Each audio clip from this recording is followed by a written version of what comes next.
All right, let's see this exercise 1.2 of NCERT. So the first question is that we need to prove that root 5 is irrational. So ये वाला question बहुत ही simple है. Root 2 को हम already irrational prove कर चुके हैं. एकदम एग्जैक्टली सेम स्टेप फॉलो करना है होगा हमें. सिर्फ रूट 2 की जगह पे रूट 5 यूज कर लेंगे, है ना. तो चलिए देखते हैं, सेम स्टेप्स को यूज करते हैं. तो इसको कैसे प्रूव किया जाएगा, ये इसका प्रूफ देखते हैं. तो सबसे पहले अगेन हम लोग प्रूव कर रहे हैं कॉन्ट्राडिक्शन मेथड यूज करके. तो सबसे पहले हम लोग अज्यूम कर लेंगे, लेट अस अज्यूम. क्या अज्यूम करना है?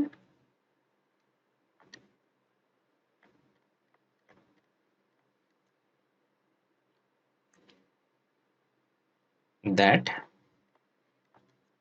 रूट 5 इज रैशनल, है ना. तो सबसे पहले हम यही अज्यूम कर लेंगे कि रूट 5 एक रैशनल नंबर है. और अगर रूट 5 रैशनल है तो इससे हम क्या इम्प्लाई कर सकते हैं? That root 5 can be written in the form of a over b, where a and b are co-prime and b not equals to 0, right? So therefore we can find integers. हमारे पास कुछ integers ऐसे होंगे a and b. तो ये दो integer हमारे पास जरूर होंगे such that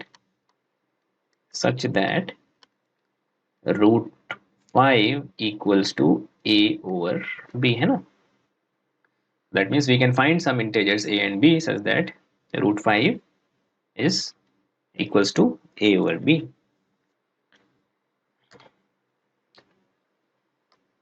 Where a and b are co-prime and b not equals to 0. b 0 नहीं होगा. ठीक है. तो हमें पता है कि अगर रूट 5 जो है वो a ओवर b है, तो दैट मीन्स इसको थोड़ा सा और सॉल्व करें, दोनों तरफ स्क्वायर कर दें, squaring both the side.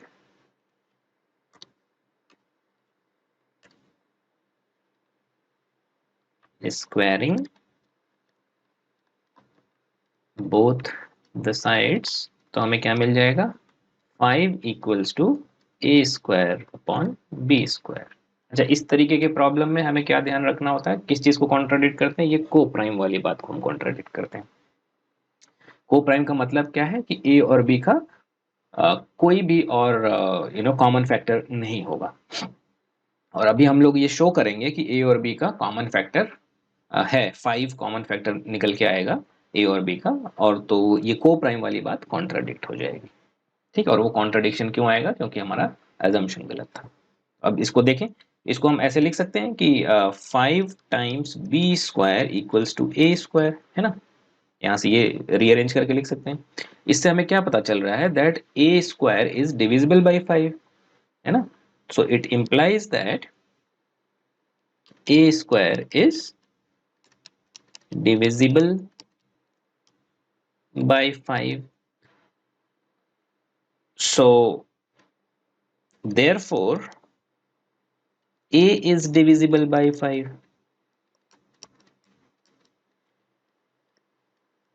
isn't it?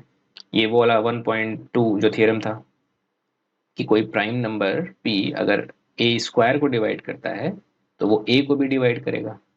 तो 5 अगर a स्क्वायर को डिवाइड कर रहा है तो 5 a को भी डिवाइड करेगा. ये इसका दूसरा मतलब क्या कह सकते हैं कि 5 is factor of a. a is divisible by 5, that means 5 is factor of a. That means a can be written as multiples of 5, right? तो नेक्स्ट पेज पे इसके जस्ट बाद हम क्या लिखेंगे? इससे क्या हमें पता चल रहा है? So we can write, we may write a equals to 5 times c, है ना. where c belongs to any natural number, है ना, या पॉजिटिव इंटीजर्स. तो अच्छा, ये वाला जो इक्वेशन है, इस इक्वेशन को हम पहला रिलेशन मान लेते हैं, इक्वेशन मान लेते हैं। अब ए को 5c कर दिया है, so putting next next statement क्या हो जाएगा हमारा, पुटिंग और substituting a equals to 5c in equation 1 we get, क्या मिलता है, इक्वेशन 1 फिर से देख लेते हैं क्या है, ये 5b² a के जगह पे 5c रख देंगे तो 5c का होल स्क्वायर हो जाएगा, है ना। So 5b² equals to 5c²। So basically 5b² equals to 25c², और इसको फर्दर सॉल्व करेंगे तो b² की वैल्यू क्या आ जाएगी, 5 टाइम्स c²। ठीक है, ये सेकेंड रिलेशन मिल गया। अच्छा, सेकेंड रिलेशन से हमें क्या पता चल रहा है कि जो b² है वो 5 से डिविजिबल है ना। So it implies that b² is divisible by 5, और इससे हमें क्या पता चलता है, therefore b is divisible by 5, है ना। अगर b² 5 से डिविजिबल है तो b भी होगा 5 से डिविजिबल।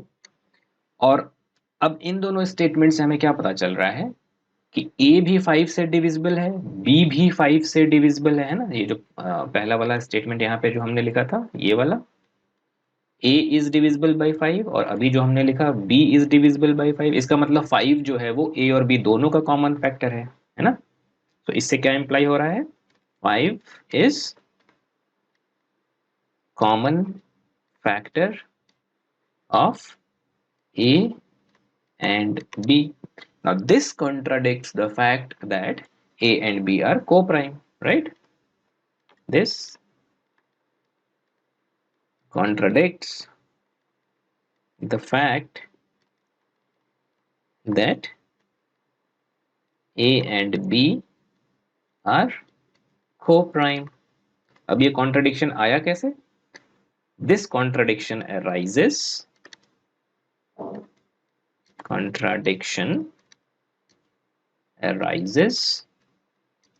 because of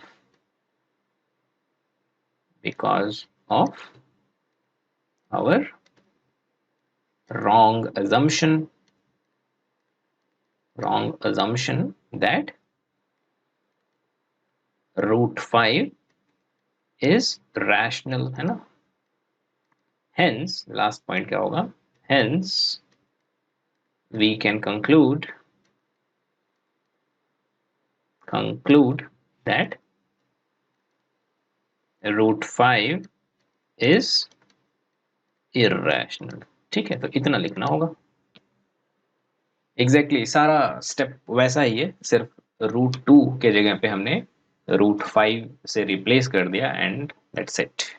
ठीक है, तो ये हो गया, हमने प्रूव कर दिया that √5 is irrational। Alright, now let's see the next problem, the second problem here. So this question is, prove that 3 + 2√5 is irrational. Again ये वाला क्वेश्चन हम लोगों ने ऑलरेडी किया हुआ है ना। सो आइए देखते हैं इसको कैसे प्रूव किया जाएगा। तो इसका प्रूफ देखते हैं। तो सबसे पहले हम ये एज्यूम कर लेंगे, so let us assume that 3 + 2√5 is rational। देखिए मैं सेम ही टाइप के क्वेश्चंस बार बार लिख रहा हूँ, इसकी ज़रूरत भी है। इनफैक्ट मुझे उतनी ज़रूरत नहीं है, बट आप लोगों को एक्चुअल में ज़रूरत है, तो आप लोग भी बार बार इस तरीके के क्वेश्चंस को लिख के सॉल्व करिए, ताकि ये बड़े ही कॉन्सेप्चुअल चीज़ें हैं ना। तो एक भी लाइन को अगर आप अच्छे से समझ नहीं रहे हो, एक भी स्टेटमेंट अगर अच्छे से समझ नहीं रहे हो, सिर्फ याद करके लिखने की कोशिश करेंगे तो बहुत गड़बड़ होने के चांसेस होंगे। तो इसको अच्छे से समझ लीजिए, और एक एक लाइन हम इतनी बार लिख लेते हैं कि एक्चुअली वो याद हमारे माइंड में फीड हो जाएगी कि हमें अगला स्टेप हमारा क्या होगा, और फिर उसके बाद वाला स्टेप क्या होगा, वो माइंड में फीड हो जाएगा। और ये बहुत ही इंपॉर्टेंट है क्योंकि ये वाले क्वेश्चंस आई मीन ये प्रूव इररेशनैलिटी को प्रूव करने वाले क्वेश्चंस हर साल बोर्ड एग्जाम्स में पूछे जाते हैं, कभी 2 मार्क्स में, कभी 3 मार्क्स में, बट ये पूछे जाते हैं हर साल। तो उसमें कोई इफ एंड बट है नहीं कि ये वाले क्वेश्चन शायद ना आए, तो ऐसा अभी तक तो फिलहाल नहीं हुआ है कि शायद नहीं आए हों किसी साल, हर साल ये पूछे जाते हैं। तो आप मान के चलिए कि ये वाला क्वेश्चन आना ही है और ये स्टेप्स हैं, तो इनको एक दो क्वेश्चन में याद करने के बजाय हम कई क्वेश्चन सॉल्व कर लेंगे ताकि वो इम्प्रिंट हो जाए हमारे माइंड पे वो स्टेप्स, ठीक है। इसलिए मैं भी बार बार आपके साथ लगा हुआ हूँ इन प्रॉब्लम्स को, सेम ही है प्रॉब्लम्स ऑलमोस्ट, है ना, फिर भी मैं बार बार कर रहा हूँ ताकि आप भी हमारे साथ इसको करिए। और ये वीडियो कंप्लीट हो जाने के बाद और भी प्रॉब्लम्स ऑफ दूसरे बुक से, एग्जाम्पलर से, फॉर एग्जाम्पल, या RS अग्रवाल या RD शर्मा, दोनों में से कोई भी एक बुक से और भी different types of problems solve कर सकते हैं इस इन कॉन्सेप्ट्स पे, इररेशनैलिटी को प्रूफ करने पे, ठीक है। और अगर कोई प्रॉब्लम होती है तो आप कमेंट में किसी भी प्रॉब्लम में आप आई मीन किसी भी क्वेश्चन में अगर कोई प्रॉब्लम या डाउट आता है तो आप कमेंट करके उसे पूछ सकते हैं। चलिए, so let us assume that 3 + 2√5 is rational, तो ये हमने मान लिया। अब अगर ऐसा है, देयरफॉर, है ना, तो ये क्या इंप्लाई करता है? So that means we have two integers a and b, so we can get two integers a and b such that 3 + 2√5 equals to a over b, है ना, where a and b are co-prime। हालांकि co-prime इस वाले में नहीं भी लिखेंगे तो भी चल जाएगा, सिर्फ इंटीजर से काम चल जाता है। And b not equals to 0, ठीक है।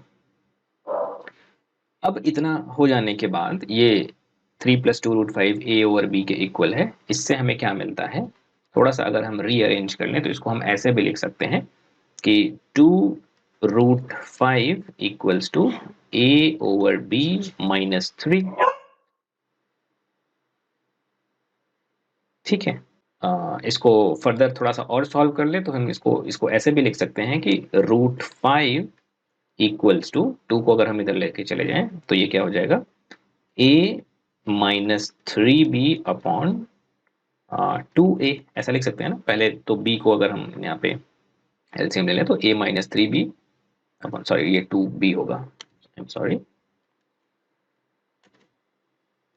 ठीक है ऐसा। अब हम फिर से ध्यान से अगर इसको देखें तो जो राइट हैंड साइड में है a - 3b अपॉन 2b, तो a और b, since a and b are integers, therefore this whole thing is rational, so which indicates that √5 is rational, क्योंकि दोनों इक्वल हैं, है ना। अगर ये इसको पहला इक्वेशन मान लें, सो इससे क्या इंप्लाई हो रहा है, since a and b are integers, है ना, therefore a - 3b upon 2b is rational, ठीक है।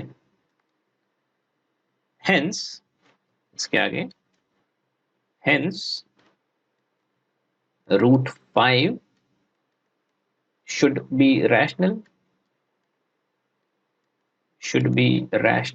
ठीक है। बट √5 रैशनल तो है नहीं, √5 इररेशनल है। √5 की इररेशनैलिटी हम ऑलरेडी प्रूव कर चुके हैं, फिर से प्रूव करने की जरूरत नहीं है। यहाँ पे हम अज्यूम कर लेंगे कि √5 इररेशनल है। सो अब वो कॉन्ट्राडिक्शन वाली बात कर देंगे। This contradicts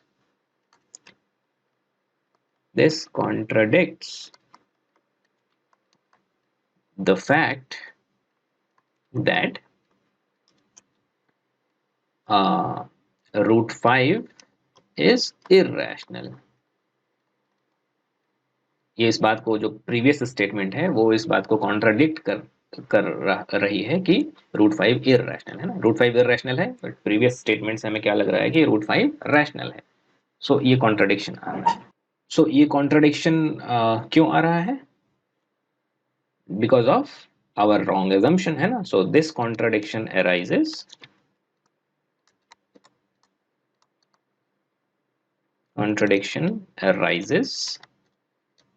because of our wrong assumption that uh, uh, wait that 3 plus 2 root 5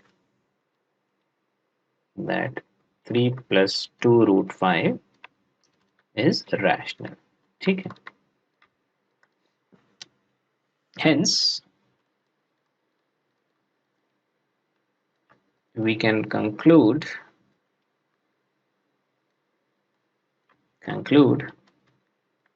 that 3 plus 2 root 5 is irrational. ठीक है. तो सारे स्टेप्स मैंने फिर से लिख दिए यहाँ पे.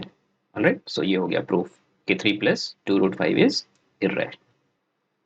अब हम अगला प्रॉब्लम देखेंगे और अगले प्रॉब्लम में फिर से यही बात हमें करनी है. कुछ नंबर दिए गए हैं जिनकी इर्रेशनैलिटी हमें प्रूफ करनी है. ठीक है. तो let's see this problem. We have to prove here that these three numbers are irrational. तो पहला क्या है? 1/√2 ये इर्रेशनल है, इसको प्रूफ करना है. 7√5 और 6 plus √2 आई थिंक ये दोनों तो आप कर सकते हैं, इसको मुझे करने की ज़रूरत नहीं पड़ेगी. बट ये वाला थोड़ा सा अलग है वही वैसा ही बट थोड़ा सा अलग दिख रहा है क्योंकि यहाँ पे √2 जो है वो डिनोमिनेटर में है. तो ये इस वाले को मैं एक बार प्रूफ करके यहाँ पे हम देख लेते हैं. ठीक है. चलिए. तो फर्स्ट है जो कि 1/√2 को इर्रेशनल प्रूफ करना है. ये प्रूफ करना है ना. तो इसको प्रूफ करने के लिए क्या किया जाएगा? तो इसका प्रूफ देखते हैं कैसे प्रूफ लिखा जाएगा इसका. अगेन तो कॉन्ट्रडिक्शन मेथड क्या है? ये कॉन्ट्रडिक्शन मेथड पहले हम अज्यूम कर लेंगे कि ये जो नंबर है वो रैशनल है. सो लेट अस अज्यूम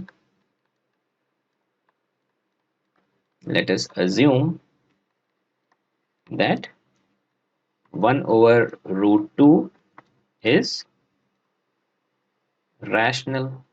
ठीक है. अब अगर ये रैशनल है तो 1/√2 को a/b के फॉर्म में लिखा जा सकता है.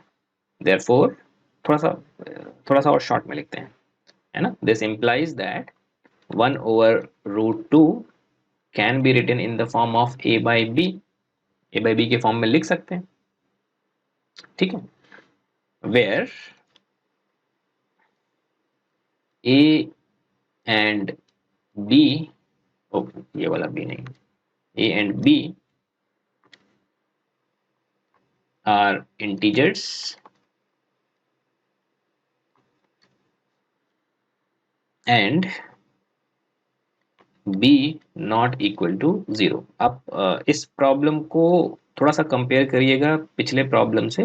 थोड़ा सा लिखने में मैं थोड़ा सा चेंजेस यहाँ पे हमने इस स्टेप में ले आया है बट एसेंस सेम ही है. तो ऐसा नहीं है कि हमें एकदम याद करके उन स्टेप बाय स्टेप रिप्रोड्यूस करना है. थोड़ा सा जब हम चीज़ों को समझ जाते हैं तो अपने अकॉर्डिंग मोल्ड कर सकते हैं ताकि सेम मीनिंग कन्वे हो. ठीक है. तो उतने बड़े बड़े स्टेटमेंट सेंटेंसेस ना लिख के एकदम शॉर्ट में हमने लिख दिया यहाँ पे. ठीक है. यहाँ पे एक थोड़ा सा इसको एक्सटेंड भी कर सकते हैं कि ए एंड बी आर को प्राइम्स, है ना. हालांकि यहाँ पे को प्राइम का कॉन्ट्रडिक्शन हमें चेक नहीं करना, इसलिए वो नहीं भी लिखेंगे तो चलेगा. तो अगला स्टेप क्या होगा? इसको थोड़ा सा रीअरेंज हम कर लें. दो तरीके से कर सकते हैं, या तो इसको रैशनलाइज कर दे पहले और फिर रीअरेंज करें, या डायरेक्टली रीअरेंज कर दें. तो इसको हम ऐसे लिख सकते हैं कि b इक्वल्स a√2, है ना. या थोड़ा सा और रीअरेंज करें. नेक्स्ट स्टेप में क्या हो जाएगा? b/a equals √2. ठीक है. या इसको और आसान तरीके से क्या कर सकते थे कि दोनों साइड का रेसिप्रोकल ले लेते हैं. तो क्या हो जाता है? √2 इक्वल्स टू b/a, यही चीज हो जाती है. तो डिपेंड करता है आपके ऊपर कि आप किस चीज में कंफर्टेबल हैं और एग्जाम के टाइम में कौन सी चीज आपको क्लिक कर रही है, तो उसको हम फटाफट कर लेंगे। अब इसको फर्स्ट इक्वेशन मान लेते हैं, और इस इक्वेशन से हमें क्या पता चल रहा है कि जो लेफ्ट साइड में है b over a, since b and a they are integers, therefore this is rational, hence root 2 should also be rational, but हमें पता है कि रूट 2 रैशनल नहीं है, वो तो इररेशनल है, और वहीं पे कॉन्ट्रडिक्शन आ गया। तो अब उन बातों को फिर से वैसे ही नोट कर लेंगे। Since a and b are integers, है ना, therefore b over a is rational, hence b over a rational है, hence root 2 should also be rational, क्योंकि दोनों इक्वल हैं, should also be rational, ठीक है ना। so this contradicts the fact that root 2 is irrational। तो अगला step क्या हो जाएगा, इस स्टेप से तो ये लग रहा है कि रूट 2 रैशनल है, so which contradicts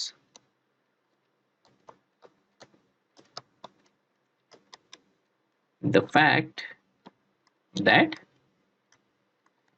root 2 is irrational, ठीक है।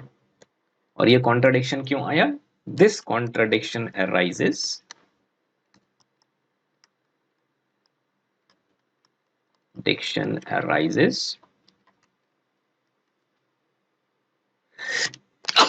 sorry, so this contradiction arises due to our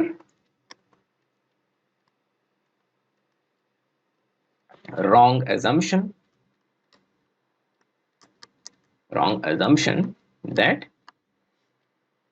1 over root 2 is rational, ठीक है। hence, इसलिए हम लोग कंक्लूड कर सकते हैं, hence we can conclude that 1 over root 2 is irrational, ठीक है। आई होप, अगेन ये लास्ट के दोनों स्टेटमेंट्स तो हमेशा ही सेम रहते हैं। आई होप ये समझ में आ गया होगा आप लोगों को, और फिर से इस तरीके के क्वेश्चंस आप लोग सॉल्व कर पाएंगे, ठीक है ना।